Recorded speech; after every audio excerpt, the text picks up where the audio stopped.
Hello, this is Esmeralda. Welcome to my YouTube video. Today I'm going to be talking about my little toddler. He's 3 years old and just what his favorite books are. So far for the past couple months, these are the books that he's been reaching out for the most. Now, the thing is, I have been collecting books for him since before he was born. Slowly I was adding to the list and now he has over 200 books. So from all of those books, these are the books that he's been reaching for. Now, I did choose out 5 because there is a couple other books that he does get, but these are the main 5 ones that he just absolutely keeps going for.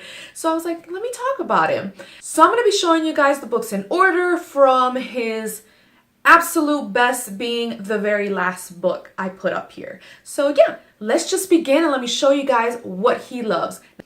So the first book that he actually really loved has been this book right here. It's super cute. He loves it. He just absolutely loves this book, and it's the Pout-Pout fish. And now this is like the Pout-Pout fish goes to school. And it's by Deborah Diesen or Diesen. I'm not good with author names. Like, I feel like there's so many last names that I know I always ruin them, but yeah, like this book was well written. I love the illustrations and whatnot in this book. I'll probably show you guys just some of the pictures in the inside. And this one in particular actually deals with little Mr. Fish, basically. Goes on his little adventure. He's finally going to school and it's kind of bringing him back the memories of when he went to school. And this is such a cute little book because my little son loves it. I mean, there's certain sections of him trying to find his classroom and getting lost, and as he's looking through the windows, he sees all these kids doing some work, some schoolwork and learning. And he thinks that, is this what I know how to do? Am I able to do it? And he tries to do it and fails at it, and he just feels absolutely miserable. The ending, I love. It does come out with a cute little ending at the very end, and it's basically just letting little kids know that just because you may not know everything, you will learn it eventually and you will get it. Yeah, so when my little kid probably goes into preschool or kindergarten, I'm pretty sure this is going to be a book that we're going to be reading often. We already read it often, but he loves it. And the thing is, it's so well written to where when you read certain parts, there's a certain section here where it actually says, you know, like trouble number 1, I'm not smart. And it just has these little sections right here. And this, I loved it. I actually say it with a certain rhythm to it. And my little one just absolutely loves it. So yeah, this is the number 5 book. Now, the number 4 book that I have here is super cute. It's by Rachel Bright.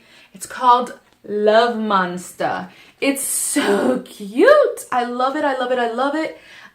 Just the details on it. I mean, this is super cute, you guys. Like, it's super cute. And the back here, as you guys can tell, also super adorable. It's like the back of him. Yeah, the illustrations are great. They're like whimsically, just really cute, really cute as it goes along. This is like a Scholastic's book, so you can probably buy it in your child's, if they have like a Scholastic book sale or whatnot, you might be able to find it there or even online or whatnot. But I mean, super cute. It's just him. It's basically the little monster living in a really cute world where all the children, everybody loves cute little things. And of course, he's a monster and he just feels a little bit less loved. So he wants to look for a place where he will find love. So he's looking everywhere for them. And here's one of the pictures of one of the places he's looking. He's looking inside. It's so cute, and I make sure that when I read with my son these types of books, I really get my emotions out there, if that makes any sense. So I'm like, oh, he's looking inside, or oh, he's so sad, and you know, try to show him the faces, and of course he goes, oh no, Mom. So it's super cute how he reacts to him too, as well as looking through these pictures. And it just basically tells you, like, it's like a little love story for a monster, and how at the very end he ends up going back to Cutiesville town, and yeah, what comes from it, what happens afterwards in his little adventure of trying to find happiness and whatnot. So yeah, I really recommend this book also for little kids. And like I said, this is my number 4 book that my little one has been going to. I'm going to move it right along. This is the number 3 book now, and it's The Gruffulo. I know a lot of people probably know this story already, and it's from Julia Donaldson. It's so cute. And this is the back of it. Okay. Now, this, I know he actually kind of reads along as he watches this video, because it is, I have Amazon Prime as well as Netflix. So in either one of those, when I go in there, he will see the video. He'll be like, oh, Mom, you know, the Gruffulo. So I do put it on, and whenever I do put it on, he quickly tries to go and find this book.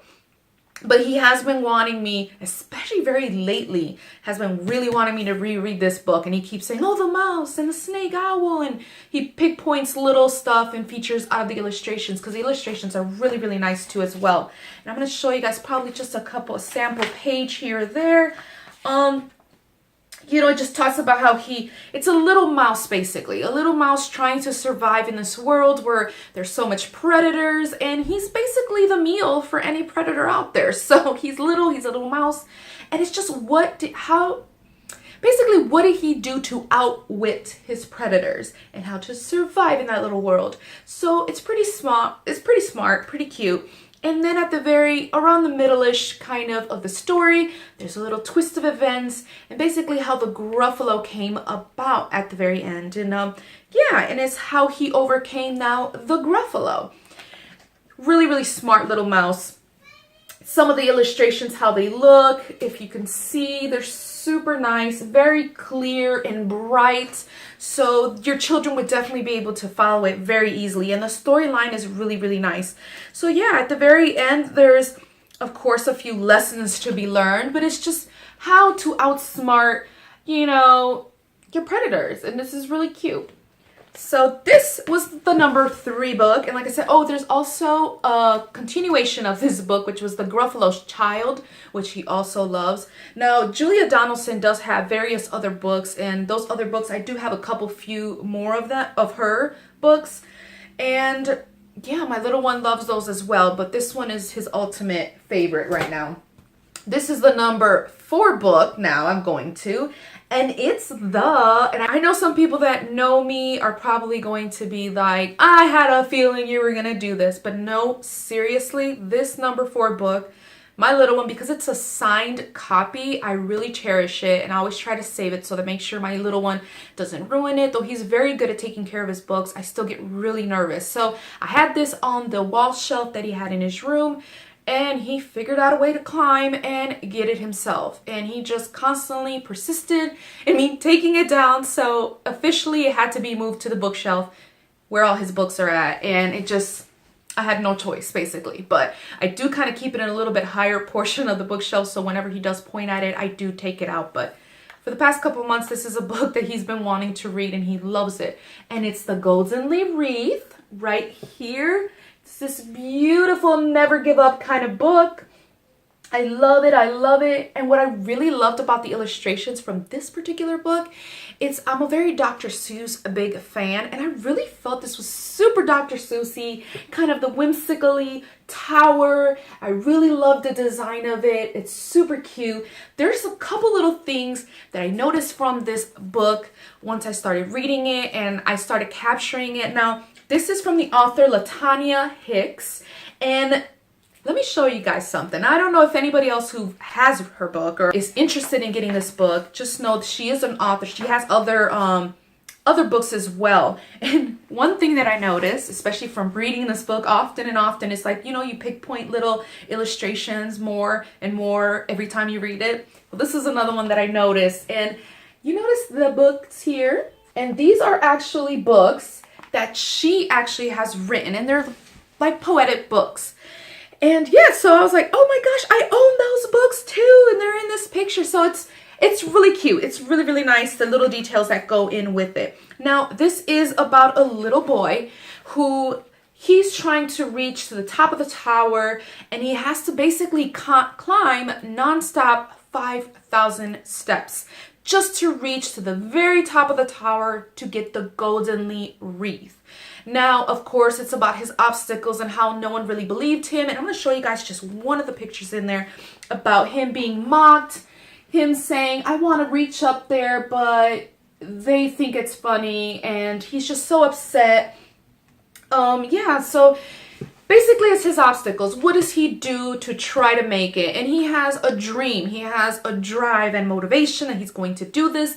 And it's basically all about his, you know, in faith and being able to do it. Like, I know I'm gonna do it. And everyone just kind of just sneers at him and doesn't believe it. Now, this is a very well written book. Like, when you go through it, it actually rhymes. Like, everything kind of rhymes and flows so nicely in it. I just thought it was super, super nice. Like, for example, on the picture where everyone was laughing at him, he put, all I saw were their grinning faces. I folded my arms and I looked at my laces. I knew I had to protect my dream no matter how difficult it seemed. You know what I'm saying? Like, it's so cute. It's able to, like, it flows so nicely. You guys really have to read it because it's about what he did to overcome, you know, his obstacles, and how did he do it? Did he actually, you know, achieve what he wanted to achieve, or did he have to, you know, go a different way about it, or just accept, you know, his fate, whatnot? You have to read this book. Just read it really good. Your children are gonna love it. The illustrations are great. The storyline is great. And it just teaches a very valuable lesson of never giving up. I did go to the book signing for this book. And she's from East Chicago, Indiana. She did a very big, huge book signing where tons of little kids and adults and parents went to, got their books signed, met her, and as well as gave them a bookmark exclusive to the Golden Wreath and a wristband as well that went with it. And I thought this was super nice for the little kids. So my little one will try to wear it as well. It's super, super nice. Yeah, so he really enjoyed it. He really, really liked it, and I highly recommend that book too. So that concludes my number 4 book. There is another one that, this one is the very last book, you know, but this is his absolute top of the top book that he's just, especially, I don't know why, during the fall, he's just been all into scary stuff like Nightmare Before Christmas and Coraline and Frankenweenie, that kind of stuff. Like, he's really into, I don't know. He was the one who's choosing them, by the way. It wasn't me. So I think he was just having an instinct of Halloween.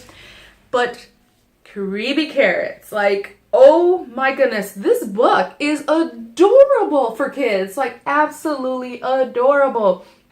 Again, the illustrations are good. This book is actually being sold like on Scholastic. So, you know, if your kids have like a special book fair or something, you might be able to find it there. As well as it's being sold and online and whatnot. But this is by Reynolds. And it's basically about the little Jasper Rabbit. And Jasper Rabbit has been picking carrots at Crockenhopper Field, I believe. And he just loves those fat, juicy, crisp carrots. But something happens one night where he went in and was grabbing some carrots, and he was hearing some rustling and creepy little crunches going around. And it's just basically about these 3 carrots determined to basically scare Jasper so that he doesn't eat off their fields. And it's just all this little cute little stories of, for example, this one where he's running from the carrots and what did they do to creep him out, and just how paranoid Jasper got. He got so paranoid that he ended up doing something at the very end to kind of protect himself from these carrots. But then at the very end, there was a twist of events, and it was like, oh, how cute, you know, like, oh my goodness. Like, but it's super cute, and I did make noises and whatnot as I was reading this to kind of build up the suspense for my little one. He loves it when I do it. So at the very end, of course, he's there with me cheering and happy and whatnot. But it's a really cute story, you guys. Really, really adorable story. And like I said, this is his absolute ultimate favorite one. I really love it because they kept it very dark, but with pop of orange color, you know, to kind of go with it. So yeah, and that's actually going to conclude all the 5 books that right now my little one is just absolutely obsessed about. If your little one is obsessed about a particular book or just group of books, comment down below. Let me know what they are. Also, if you love this video, remember to give it a like and also subscribe to watch more videos coming up in the future as well as past videos. So yeah, that actually concludes my video. I hope you guys enjoyed it. Love you guys all. Thank you guys for watching, and until next time, toodles!